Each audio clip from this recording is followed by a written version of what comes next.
Hello aspirants, welcome back to the self pace series जो रोज एक लेक्चर आपके लिए लेकर आती है। रोज एक लेक्चर मतलब रोज एक टॉपिक जो आपका यहाँ पे सेल्फ पेस सीरीज में कंप्लीट होता है। अब मान लो कि हम 80 लेक्चर्स लेकर आए हैं, मतलब 80 टॉपिक्स, और वो भी बहुत ही शॉर्ट और क्रिस्प मैनर में, जिसमें हमने एनसीईआरटी, लक्ष्मीकांत और इवन प्रीवियस ईयर पेपर्स भी इसके अंदर निचोड़ के आपके लिए डाल रखे हैं। ठीक है, तो सेल्फ पेस सीरीज का अगर 80 लेक्चर्स कर लिए तो आपको यूपीएससी पॉलिटी एंड गवर्नेंस का पूरा बेस तक पूरा क्लियर हो गया। सेकेंडली, जो हमारा इनिशिएटिव है पॉलिटी फोड़ो सीरीज, वो देखो रोज सुबह अपलोड होगा वहां पे, किस पे, शॉर्ट्स पे। ठीक है, उसके साथ साथ जो इंस्टाग्राम हैंडल है मेरा, वहां पर क्या होगा, वहां पे नोट्स अपलोड होंगे। क्या होंगे? नोट्स अपलोड होंगे। ठीक है, तो ये हैंड टू हैंड चल रहा है आपका यूट्यूब भी और नोट्स भी। ठीक है, थर्ड इसके अंदर क्या हो रहा है, थर्ड हम क्या करने वाले, सिंपल सा है हमारा टारगेट, 1000 सब्सक्राइबर होते ही यूट्यूब पे हम प्रीवियस ईयर क्वेश्चंस भी इसके अंदर डालना शुरू करेंगे। तो एक तरीके से पूरा 3 बंडल आपके लिए तैयार हो जाएगा, पूरी पॉलिटी सीरीज। ठीक है, आपका पॉलिटी के जो एक्सपेक्टेड क्वेश्चंस हैं वो टेस्ट सीरीज काइंड ऑफ, और थर्ड आपके previous year questions both prelims और मेंस। इससे क्या हो रहा है, आपका टाइम वेस्ट नहीं हो रहा है, रोज कंसिस्टेंसी बढ़ रही है और आपका पैसा वेस्ट नहीं हो रहा है। ठीक है, आप यहाँ पे फ्री में सब कुछ पढ़ रहे हो, फ्री है तो कचरा नहीं है। जिसने सीरीज देखी है, जिसने क्वेश्चंस लगाए हैं, वो समझ ही गया होगा। ठीक है, मुझे बार बार समझाने की जरूरत नहीं है, जो समझदार है उसको इशारा ही काफ़ी है। ठीक है, तो अब हम आ गए हैं ट्राइब्यूनल्स में। ठीक है, मैं आपको एकदम सिंप्लीफाई चीज़ें पढ़ाती हूँ। मैंने मेरे पास कुछ बच्चों के आए थे टेक्स्ट कि मैम आप पढ़ाते हो, थोड़ा नो जोर से चिल्ला के पढ़ाया करो, थोड़ा वो करा करो, ये करा करो। देखो, अपन यहाँ पे फिल्म नहीं बना रहे हैं, यहाँ पे हीरो हीरोइन नाचेंगे, ये करेंगे वो करेंगे, हम यहाँ पे पढ़ रहे हैं। और वो भी क्या पढ़ रहे हैं, हम यहाँ पे पढ़ रहे हैं यूपीएससी। ठीक है, one of the hardest exam, जिसमें पढ़ना ही एकमात्र सोल्यूशन है। ठीक है, उसको हम एंटरटेनिंग बनाने के लिए क्या कर सकते हैं। ठीक है, ये नहीं कर सकती मैं कि 24 घंटे आपको चिल्ला चिल्ला के एकदम से पढ़ाऊँ। ठीक है, मैं भी एक ह्यूमन बींग हूँ, मेरे भी एक वो है, व्हाट वी से, वॉइस वो है, और ऑलरेडी मेरी वॉइस थोड़ी डाउन ही रहती है because I teach a lot. ठीक है, सो मैं यहाँ पे बिलीव करती हूँ कि आपके लिए जो सबसे मेन यहाँ पे चीज़ है, जो एक यूपीएससी एस्पिरेंट है, वो है content, presentation of that content that I am doing through my videos. ठीक है, and presenting that content in such a manner that your UPSC will know that you are the OG of polity and governance. हमें यहाँ पे आपको ओजी बनाना है। ठीक है, यहाँ पे पीजी नहीं बनाना है हमें छोटा सा। ठीक है, हमें आपको लोगों को ओजी बनाना है पॉलिटी एंड गवर्नेंस का, कि कहीं से भी क्वेश्चन आ जाए आपको पता है, पढ़ रखा है, हो जाएगा। एक सब्जेक्ट तो आपका यहाँ पे नक्की हुआ। ठीक है, तो आज हम पढ़ने वाले हैं ट्राइब्यूनल। ठीक है, ट्राइब्यूनल क्या होता है, जैसे कि कोर्ट्स होते हैं, कोर्ट्स के पास ऑलरेडी बहुत वर्कलोड होता है चीज़ों को लेके। ठीक है, तो वैसे ही उन कोर्ट्स के वर्कलोड को कम करने के लिए, और क्या होता है, कोर्ट्स में अगर कोई केस चला गया और वो बहुत इंपॉर्टेंट केस है तो वो बढ़िया लंबा खिंचता है, तो उस केस को छोटा करने के लिए और वर्कलोड को कम करने के लिए, जल्दी से डिसीजन लेने के लिए ट्राइब्यूनल्स बनते हैं। क्या बनते हैं? ट्राइब्यूनल्स बनते हैं। उनके पास भी अथॉरिटी होती है कोर्ट की जैसी। ठीक है, क्वासी जुडिशियल बॉडीज होती हैं वो। ठीक है, तो इसलिए ये ट्राइब्यूनल्स मैंने पहले भी पढ़ाया हुआ है, लेकिन स्टेट्स ट्राइब्यूनल्स भी हम यहाँ पे पढ़ेंगे। ठीक है, दोनों का अलग अलग लेक्चर, मैंने कहा एक भी टॉपिक हम नहीं छोड़ेंगे, क्योंकि मैं नहीं चाहती आप बोले कि ये क्वेश्चन कहाँ से आ गया मैम, यहाँ से आया था। ठीक है, चलो अब ट्राइब्यूनल्स पढ़ते हैं, बिल्कुल भी टाइम वेस्ट नहीं करेंगे। Tribunal is a quasi judicial institute that deals with the resolution of disputes. Quasi judicial body है। ठीक है, मतलब ये लीगैलिटी होल्ड करता है। ठीक है, pertaining to administration, taxation, environment, securities etcetera. अब जैसे ये जो टॉपिक्स है, एडमिनिस्ट्रेशन हो गया, टैक्सेशन हो गया, एनवायरमेंट हो गया, सिक्योरिटी हो गया, ऐसा मैटर है। ठीक है, इस तरीके का मैटर है कि अगर उनको कोर्ट में डालेंगे तो ये बहुत लंबा खींचेगा, टाइम कंज्यूमिंग, और इसके अंदर डिसीजन हमें जल्दी से जल्द चाहिए, तो हम ट्राइब्यूनल्स का सहारा लेते हैं। ठीक है, it serve as an alternative to the traditional court system. ये ऑल्टरनेटिव है हमारे ट्रेडिशनल कोर्ट सिस्टम के लिए, क्या, ट्राइब्यूनल्स। ठीक है, चलो आगे बढ़ते हैं। फीचर्स, क्या क्या फीचर्स है, प्रिंसिपल है, नेचुरल ट्रू जस्टिस को जस्टिफाई करते हैं। ठीक है, सब्जेक्ट एक्सपर्टीज होती है इसके अंदर, जैसे कि मान लो कि एनवायरमेंट पे ट्राइब्यूनल बना है, क्या, एनवायरमेंट पे ट्राइब्यूनल बन गया। ठीक है, एनवायरमेंटल प्रॉब्लम्स है, तो इसके अंदर जो क्या होंगे, एक्सपर्ट्स होंगे एनवायरमेंट ट्राइब्यूनल्स के अंदर, जो एक्सपर्ट्स होंगे एनवायरमेंट में, वो इन ट्राइब्यूनल्स के अंदर फंक्शन करेंगे। तो इसके अंदर क्या होंगे, एक्सपर्ट्स इसके अंदर आ जाएंगे। तो सब्जेक्ट टू सब्जेक्ट एक्सपर्टाइज होते हैं, ठीक है। एडमिनिस्ट्रेशन ट्राइब्यूनल है तो उसके अंदर एडमिनिस्ट्रेटर जो एक्सपर्ट्स होंगे वो होंगे, ठीक है। तो इस तरीके से सब्जेक्ट एक्सपर्टाइज हो जाता है, ठीक है। तो इनके जो डिसीजंस होते हैं, इनके वे होता है, रिकमेंडेशंस होते हैं, वो बहुत ही ज़रूरी बन जाते हैं क्योंकि इसमें सब्जेक्ट एक्सपर्टाइज हो रहा है, सिंपल, ठीक है। ये क्वासी जुडिशियल पावर होल्ड करते हैं, मतलब hear examine apply make binding decision, ठीक है। ये क्या करते हैं, इनके एक लीगल डिसीजन बन जाते हैं, ठीक है। इनके पास पावर है कि ये हेयर कर सके कोई भी केस, ठीक है, एग्जामिन कर सकता है कोई भी केस को, और ये अपने खुद के laws and rules and regulation यहाँ पे अप्लाई कर सकते हैं और एक डिसीजन बना सकते हैं जो कि बाइंडिंग होगा पार्टीज के ऊपर। क्या होगा, बाइंडिंग होगा पार्टीज के ऊपर, ठीक है। लेकिन कभी कभार क्या होता है कि पार्टीज को लगता है कि ट्राइब्यूनल ने कुछ ऐसा डिसीजन बनाया है जो मुझे मंजूर नहीं है, तो क्या उसकी अपील जा सकती है हाई कोर्ट पे, ये बताओ। हाँ भाई, अपील जा सकती है, डिसीजन जो होते हैं ट्राइब्यूनल के उसके अपील हाई कोर्ट में जा सकते हैं, ठीक है, ये याद रखना, ठीक है। क्या, decision of a tribunal can be appeal to a higher court, ठीक है। और देखो जो ट्राइब्यूनल होते हैं वो बनाए क्यों जाते हैं, ताकि टाइम बाउंड रेजोल्यूशन हो, टाइम के इतने टाइम में हमें फटाफट से एक डिसीजन मिल जाए। मान लो कि एनवायरनमेंट के ऊपर एक ट्राइब्यूनल बनाया, मान लो कि गंगा रिवर है, ठीक है, गंगा रिवर के ऊपर हमने ड्यू टू पोल्यूशन में हमने एक ट्राइब्यूनल बनाया, ठीक है।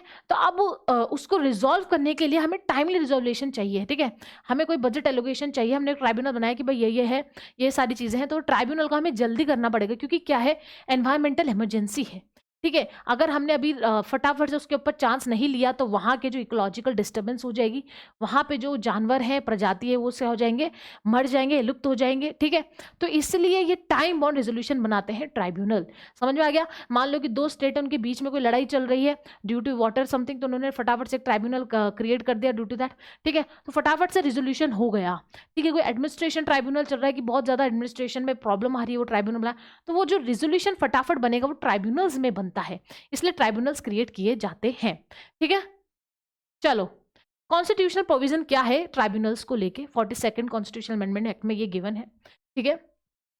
कॉन्स्टिट्यूशन टाइटल एज ट्राइब्यूनल, ठीक है, 42nd में पार्ट जो भी है इसका नाम, ठीक है, ये ट्राइब्यूनल्स में गिवन है, ठीक है। मैं इसमें बहुत कमज़ोर हूँ, ठीक है, मैं बोस्ट नहीं करूँगी, देखो जो चीज़ आती है वो आती है, नहीं आती तो नहीं आती है, ठीक है। हर इंसान भगवान नहीं है ना। आप मेरे से इतना भी एक्सपेक्ट मत करो कि मेरे को हर चीज़ आती है, नहीं, आपको भी नहीं आती, मुझे भी नहीं आती, ठीक है। लेकिन उस चीज़ को एक्सेप्ट करो, क्या करो, उस चीज़ को एक्सेप्ट करो, ज़्यादा वो तुरम खा बनने से मतलब नहीं है, ठीक है, एक्सेप्ट करो, आगे बढ़ो, ठीक है।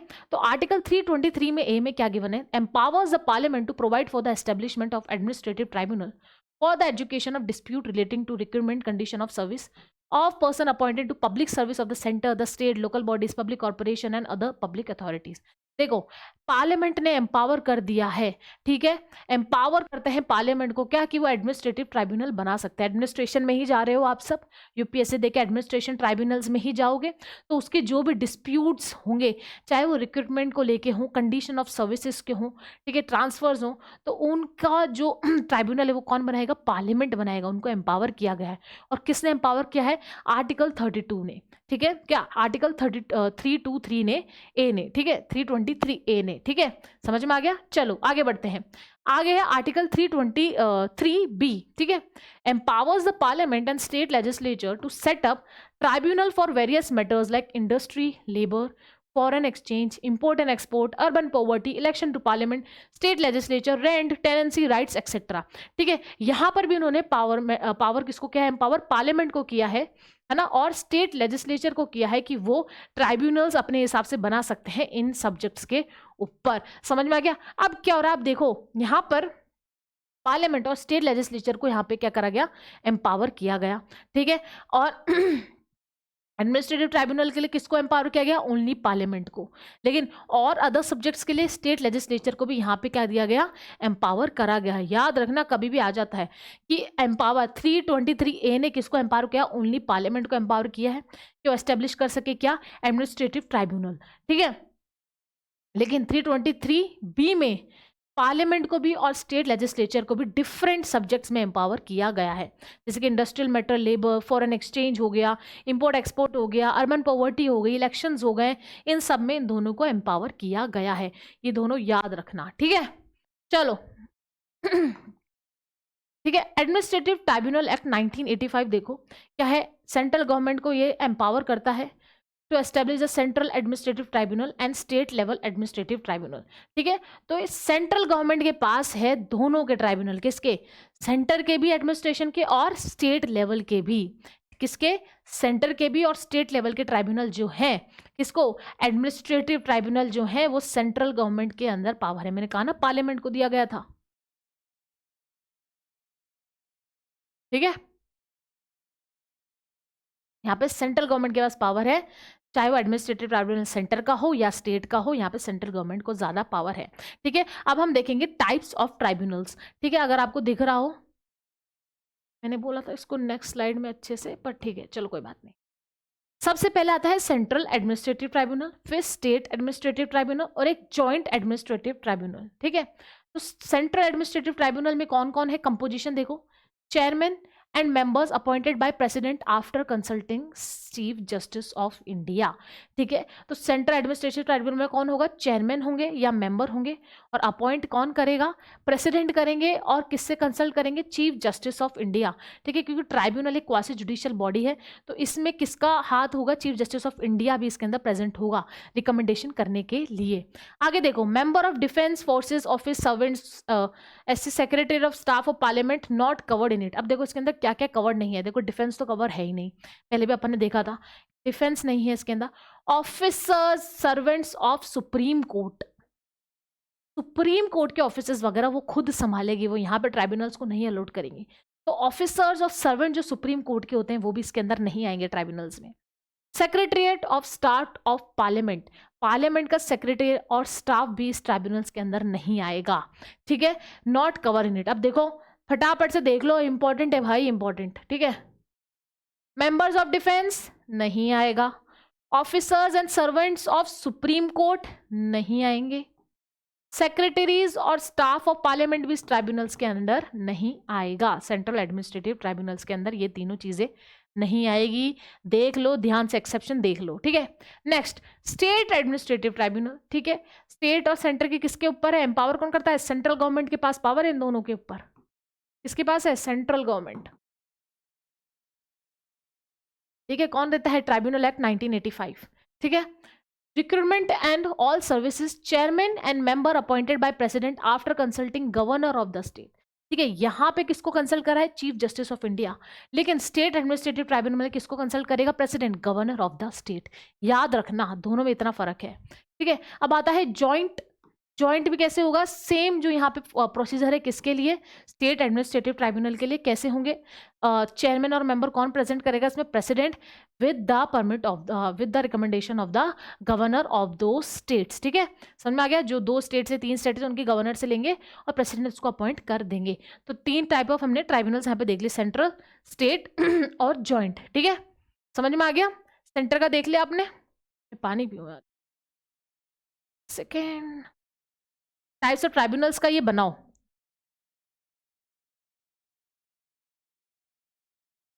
टाइप्स ऑफ ट्राइब्यूनल्स बनाओ, सेंटर, स्टेट और जॉइंट। सेंटर का आपने देख ही लिया, कौन कर रहा है, प्रेसिडेंट कर रहा है, कौन किसको कंसल्ट करेगा, चीफ जस्टिस ऑफ इंडिया का। और स्टेट और इसमें जॉइंट में क्या कर रहा है, किसको कंसिडरेशन कर रहे हैं, गवर्नर ऑफ द स्टेट। ठीक है, यही है इसके अंदर बेसिक डिफरेंस। और कौन कौन इसके अंदर नहीं आएंगे, तीन लोग नहीं आएंगे, एक तो हो गया हमारे डिफेंस का, servants of the supreme court और पार्लियामेंट के सेक्रेटरीज और स्टाफ। ठीक है, समझ में आ गया, चलो अदर ट्राइब्यूनल्स। अब ये तो हो गए हमारे एडमिनिस्ट्रेटिव ट्राइब्यूनल्स जो बहुत ज़रूरी होते हैं। ठीक है, एडमिनिस्ट्रेशन को लेके, राइट, जितने में हम भी एडमिनिस्ट्रेशन में ही जा रहे हैं, यूपीएससी, आईएएस, आईपीएस। ठीक है, चलो आईएएस। ठीक है, तो अब अदर ट्राइब्यूनल्स देखते हैं। ठीक है, नेशनल ग्रीन ट्राइब्यूनल। अब देखो कौन कौन से एक्ट से कौन सा ट्राइब्यूनल बने, ये क्वेश्चन बनते हैं, इसलिए मैंने यहाँ पे लिखा। जैसे नेशनल ग्रीन ट्राइब्यूनल है, इनका आया था एनजीटी एक्ट 2010 में हुआ था ये। ठीक है, और ये तो इनके एक्ट्स याद करो कौन से एक्ट में आए थे। ठीक है, फॉरेन ट्राइब्यूनल क्या होता है 1946 में। इससे क्या होता है कि आपको ये दिया जा सकता है कि arrange the following which came first, right, in ascending order, in descending order, right. तो इसलिए आपको यहाँ पे डेट जानना बहुत जरूरी है। जैसे कि फॉरेन ट्राइब्यूनल्स क्या हुआ, पहले आया, क्योंकि ये आया था 1946 में आया। ठीक है, फिर उसके बाद आया हमारा नेशनल ग्रीन ट्राइब्यूनल 2010 में आया, ठीक है। फिर आ गया हमारा नेशनल कंपनी लॉ ट्राइब्यूनल, ये आ गया 2016 में, 2013 में आया, ठीक है। तो इस तरीके से हमने उसको क्या करा, हु केम फर्स्ट में हमने सेंडिंग डिसेंडिंग में हम इसको लगा सकते हैं, ठीक है। जैसे कि आप देख लो, नेशनल ग्रीन ट्राइब्यूनल आया हमारा 2010 में, ठीक है। फॉरेन ट्राइब्यूनल कब आया, 1946 एक्ट में आया। और नेशनल कंपनी लॉ ट्राइब्यूनल आया 2013 में, ठीक है। तो इस तरीके से हम कर सकते हैं कि अभी पहले फॉरेनर आया था, फॉरेनर एक्ट आया था, फिर देखो हमारा ग्रीन ट्राइब्यूनल आया था, फिर नेशनल कंपनी ट्राइब्यूनल आया था, इस तरीके से। इसलिए एक्ट की हमें डेट इस तरीके से याद होनी चाहिए, ठीक है। चलो, provision of the new rules for tribunal 2020। अब 2020 में एक प्रोविजन निकला है, वो मैं छोटा सा मैंने इसलिए डाला ताकि आपको पता चल जाए। Apply to 19 tribunals including central administration, tribunal, income tax, appellate, custom, excise, service tax, etc. Appointments be made by central government on the recommendation of search cum selection committee. अब ठीक है, इसमें अब नया रूल बना दिया गया कि अब अपॉइंटमेंट है ना, वो ऐसा नहीं होगा कि प्रेसिडेंट ने सीजीआई से कंसल्ट किया है, प्रेसिडेंट ने गवर्नर से कंसल्ट किया। अब यहाँ पे कमेटी बनेगी, क्या, सर्च कम सिलेक्शन कमेटी बनेगी। वो क्या करेगी, सेंट्रल गवर्नमेंट को क्या करेगी, नेम सजेस्ट करेगी और वो इन ट्राइब्यूनल्स में डाले जाएंगे। ये न्यू रूल बना है ट्राइब्यूनल का 2020 का, ठीक है। ये याद रखना, सर्च कम सिलेक्शन कमेटी होगी, उनके रिकमेंडेशन से सेंट्रल गवर्नमेंट सिलेक्ट करेगी ट्राइब्यूनल में कौन कौन सिलेक्शन प्रोसेस होगा। ये न्यू रूल है हमारे ट्राइब्यूनल का 2020 का, ठीक है। समझ में आ गया? तो देखो वापस से देखते हैं ट्राइब्यूनल्स। क्वासी जुडिशियल बॉडी है, मतलब लीगैलिटी होल्ड करता है। क्यों बनता है ट्राइब्यूनल, कि भाई हमें कोई जल्दी से डिसीजन चाहिए होता है, ठीक है। हम एक जो ट्रेडिशनल सिस्टम है कोर्ट का, उसको रिप्लेस करते हैं ताकि जल्दी हमें जस्टिस मिल सके और टाइमली जस्टिस मिले। और इसके अंदर क्या होता है, स्पेशल लोग इसके अंदर होते हैं, सब्जेक्ट स्पेसिफिक लोग इसके अंदर होते हैं, ठीक है। नेचुरल जस्टिस सब्जेक्ट एक्सपर्टाइज होती है, जैसा अपन ने बोला, ठीक है, ठीक है। और टाइम बॉन्ड रेजोल्यूशन इसके अंदर हमें मिलता है, जो हमारी नीड है। नीड क्या है, टाइम बॉन्ड रेजोल्यूशन ही तो है नीड हमारी, इसलिए तो ट्राइब्यूनल्स बनते हैं। वरना कोर्ट वगैरह में गए तो तारीख पे तारीख, तारीख पे तारीख मिलती जाएगी। कॉन्स्टिट्यूशनल प्रोविजंस हमने इसके अंदर देखे कि 323A क्या करता है, एम्पावर करता है किसको, पार्लियामेंट को, कि वो एस्टेब्लिश करे, ठीक है। और 323B किसको करता है, पार्लियामेंट प्लस स्टेट लेजिस्लेचर दोनों को एम्पावर करता है कि वो किसी भी सब्जेक्ट पे ट्राइब्यूनल बना सकती है। लेकिन इधर किसको है, सिर्फ पार्लियामेंट को है, ठीक है, कि वो क्या करेंगी, एडमिनिस्ट्रेटिव ट्राइब्यूनल बनाएंगी, ठीक है। माय गला इज जाम, ठीक है। फिर हमने एडमिनिस्ट्रेटिव ट्राइब्यूनल एक्ट 1985 देखा, उसमें सेंट्रल गवर्नमेंट को अथॉरिटी दी गई है, किसके लिए, सेंट्रल ट्राइब्यूनल के लिए भी, एडमिनिस्ट्रेटिव ट्राइब्यूनल के लिए, और स्टेट्स एडमिनिस्ट्रेटिव ट्राइब्यूनल के लिए भी। इसका सिलेक्शन देखा हमने, सेंटर में क्या होगा, प्रेसिडेंट करेगा, रिकमेंडेशन कौन करेगा, सीजीआई करेगा, ठीक है। और स्टेट और जॉइंट में क्या करेगा, रिकमेंडेशन गवर्नर करेगा। लेकिन अभी 2020 से रूल्स चेंज हो गए हैं ना रिक्रूटमेंट के, ठीक है। अदर ट्राइब्यूनल्स हमने देखे, मैंने डेट्स एक्ट्स के थ्रू लगाई ताकि आपको पता चल सके। न्यू ट्राइब्यूनल्स में देखो, सेंट्रल एडमिनिस्ट्रेटिव ट्राइब्यूनल में भी ये एक्ट लग चुका है कि अब सर्च कम सिलेक्शन कमेटी देखेगी और रिकमेंड करेगी सेंट्रल गवर्नमेंट को, अब वो अपॉइंट करेंगे ट्राइब्यूनल के अंदर मेंबर्स, ठीक है। तो ये था ट्राइब्यूनल की पूरी हिस्ट्री। और क्या है, मेंबर्स देख लो इसके अंदर, जो सर्च कम कमेटी है ना, ये सर्च कम सिलेक्शन कमेटी, इसके मेंबर्स कौन कौन होंगे, मेंबर्स होंगे एक तो चीफ जस्टिस ऑफ इंडिया, ठीक है, ठीक है। और अगर चीफ जस्टिस ऑफ इंडिया नहीं मिलता तो और कोई जज वो उससे नॉमिनेट कर देगा, प्रेसिडेंट ऑफ द ट्राइब्यूनल होगा, ठीक है, या 2 गवर्नमेंट सेक्रेटरीज इसके अंदर होंगे, ठीक है। 2 government secretaries from the concerned ministry इसके अंदर होंगे, प्रेसिडेंट ऑफ द ट्राइब्यूनल और chief justice of India search come committee में इसके अंदर होंगे। वो रिकमेंड करेंगे सेंट्रल गवर्नमेंट को और सेंट्रल गवर्नमेंट मेंबर्स इसके अंदर डाल देंगे ट्राइब्यूनल के अंदर, ठीक है। समझ में आ गया ये कमेटी, सर्च कम सिलेक्शन कमेटी, इसके मेंबर्स देखो 2020 में। चलो अब फटाफट से एक छोटा सा क्वेश्चन कर लो, okay. Chairman of a state administrative tribunal is appointed by, state administrative tribunal का चेयरमैन कौन अपॉइंट करता है, बताओ। सेंटर का कौन करता था, president with the consultation of chief justice of India. और स्टेट का कौन करता था, president after consulting home, governor of that state, right. तो क्या है इसका answer, governor in consultation with chief justice of high court, no. President after consulting, J what is J, think it will be CGI, no. ये तो होता है centre के लिए, ठीक है। President in consultation with chief justice of high court, नहीं। President after consulting governor of the state, yes. तो आंसर इज डी, ठीक है, तो ये लेक्चर बहुत इंपॉर्टेंट था। बच्चे नहीं पढ़ते हैं ट्राइब्यूनल के बारे में, चलो हाईकोर्ट सुप्रीम कोर्ट पढ़ा, कौन पढ़ेगा ट्राइब्यूनल। फिर क्वेश्चंस आ जाते हैं, फिर वो रोते हैं कि किस तरीके से यार ये अनएक्सपेक्टेड था। सब चीज़ एक्सपेक्टेड है, पॉलिटी एंड गवर्नेंस में सब चीज़ आप एक्सपेक्टेड होती है। एक भी टॉपिक नहीं छोड़ रहा है हमारी सीरीज, क्योंकि हम यही चाहते हैं कि कुछ भी एक्सपेक्टेड चीज़ आपके हाथ से ना निकले।